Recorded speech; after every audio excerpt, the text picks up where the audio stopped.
You're on. This meeting is being recorded. I am Anya Snehova Yavranitsa. I've used the name Snehova long enough that I am actually forgetting to say Yavranitsa.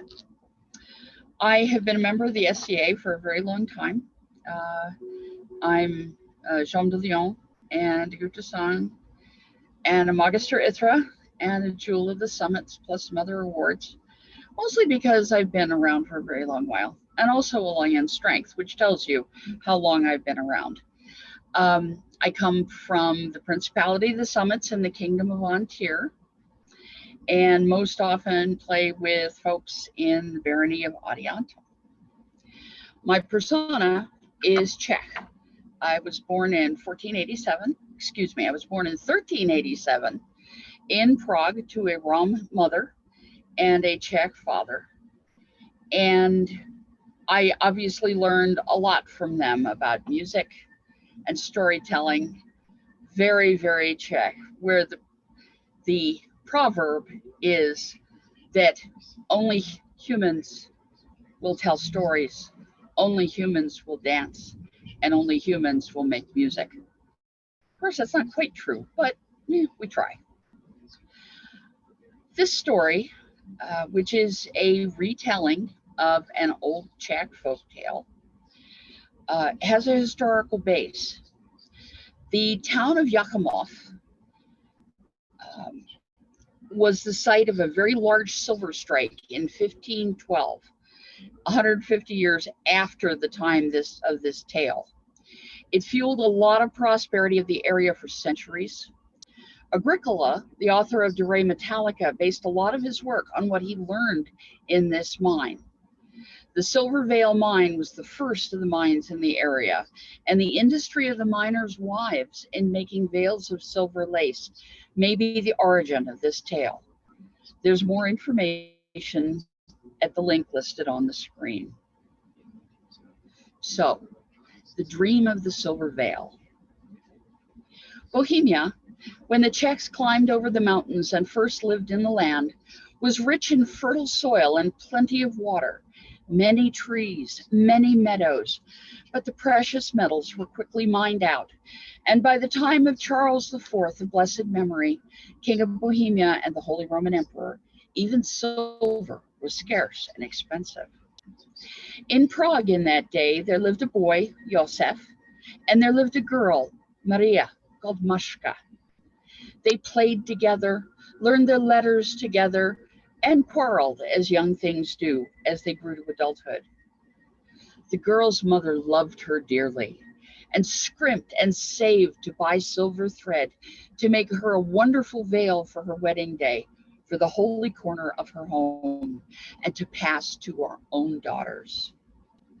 The boy's father loved him well and taught him his own craft of making wonderful jewelry, everything from the smelting of precious metals to the setting of beautiful gemstones, so that he could pass the craft to his own sons in due time. Josef and Mashka were married, for they loved each other dearly, despite the quarreling, or, well, maybe because of it. And they were very, very happy.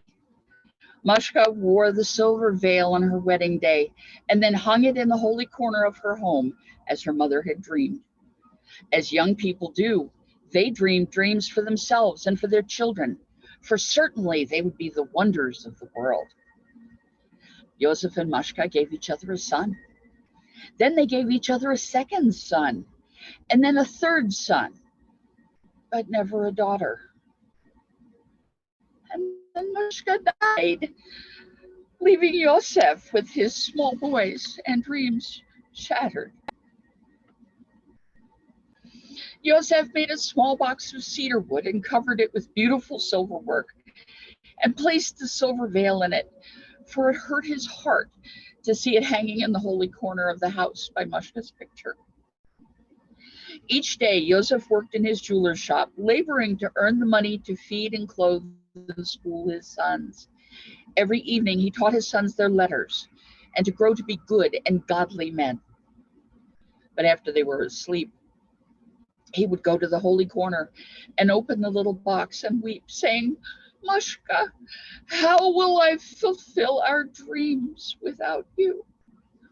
And he would wipe away a tear and sigh and close the little box and go to his rest alone. The years rolled on, and the oldest son followed his father in the craft of the jeweler. The second son was clever and studied to become a priest.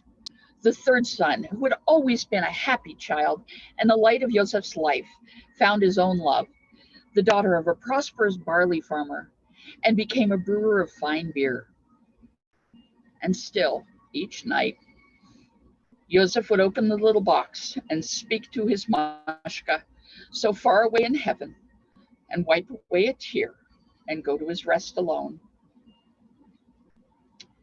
Joseph's hair grew gray, and his son took over more and more of the work in their shop. His second son became a parish priest and did well, as he was wise and compassionate, having learned it from the suffering of his father. And the third son and his wife had a son of their own, a sturdy little one, who Joseph doted on in the way of grandfathers. Then one night, Joseph, before retiring, sat in the warm chimney corner with his mug of beer and his pipe. And by the time the mug was empty and the pipe gone cold, he was fast asleep. As he slept, he seemed to be walking up a dark path, a path steep enough to steal his breath. As he climbed, he saw a bit of light ahead, and then a bit more, and then a beautiful valley full of green grass and flowers opened up before him. He heard a voice calling him and looked up to see his Mashka at the head of the valley, wearing the lovely silver veil as she had on their happy wedding day, beckoning him and saying, Yosef, Yosef, come to me, my Yosef. And he jumped up to run to her and woke, standing by the fire, still wanting to run to her. He paced the floor in his excitement the whole night through. And when his son woke in the morning, he found his father bursting with the tale of the wondrous dream. Joseph told his son every detail and that he meant to find this wonderful valley. And the son thought and then said, Dearest father, you've been working too hard, I think. It was just a dream. Mother is in the churchyard, surely. I'll take on more of the work so that you can rest and not go to her too soon. And Joseph sighed and did as his son had said. After a while, though, he found he could not forget the dream vision, and he finally went to his son, the priest, to ask for his advice. After Joseph had told him the tale, the priest thought and said, Most gracious father, surely this is a temptation of the devil to take you away from your work and home. It was just a dream. Mother is in heaven, surely, not her on earth. Go back to your work, and I will say some extra masses for her rest. And Joseph sighed and did as his son had said. And after some months, he stood one evening looking into the little box and thinking about the vision of his Mashka. And instead of going to bed, he went out into the windy night to his third son's home. His son's wife opened the door and said, My darling father, what are you doing out at this hour? Come in and beat off the snow and warm yourself. Is anything the matter that you call so late? Your little grandson is long asleep. Come, I will give you some soup to warm you, and you and your son and I may sit and talk. And Joseph did, and they did. And he told them of his vision. His son thought and then said, Precious father, it was just a dream. Surely you're too old to take up the vagabond's life hunting for a dream. And the wife said, See, you have a life here and work and a little grandson and sons and I who love you. Do not leave us to go chasing a dream. And Joseph sighed and did as they had said. But after winter comes spring, and restlessness that moves even the oldest of dreamers. And Joseph took out the little sock in which he tied his personal money and counted it. He went out and he bought a pair of stout boots, a piece of canvas, and a little donkey, came home, rolled up his feather bed, and put it in a bag of barley and a little cook pot on the donkey and left his home without saying a word to anyone to follow his vision. He was careful of his money, for he knew well that es benige nesso hospode, which means without money, there's no hospitality. When the weather was fine, he slept under a tree at night, rolled in his feather bed. When the weather was not so good, he put up his canvas and slept next to his little donkey under that cover. When it was truly foul, he traded farm work or pot mending for a spot in a barn or a haymow, and so he saved his pennies. And so the spring rolled on. His sons were frantic at first, but then heard from neighbors of his father's departure, and they understood what he was doing. They sighed and shook their heads and went back to their work, hoping that he would come to his senses soon. And summer followed the spring, and the weather grew hotter, then began to cool towards harvest, and the barley was low in the sack, and Yosef was still hunting his dream. Then one day he was in the mountains north of Bodhori, almost to Kutnahora, and he was climbing a steep path that took his breath. The stone of the cliffs frowned down on him, and clouds covered the sky, and he thought to himself, perhaps my boys are right, and I should go home and forget about the vision. But he kept on climbing with his little donkey, following right behind him, faithful. The clouds began to break up as they climbed, and there was some light ahead of him.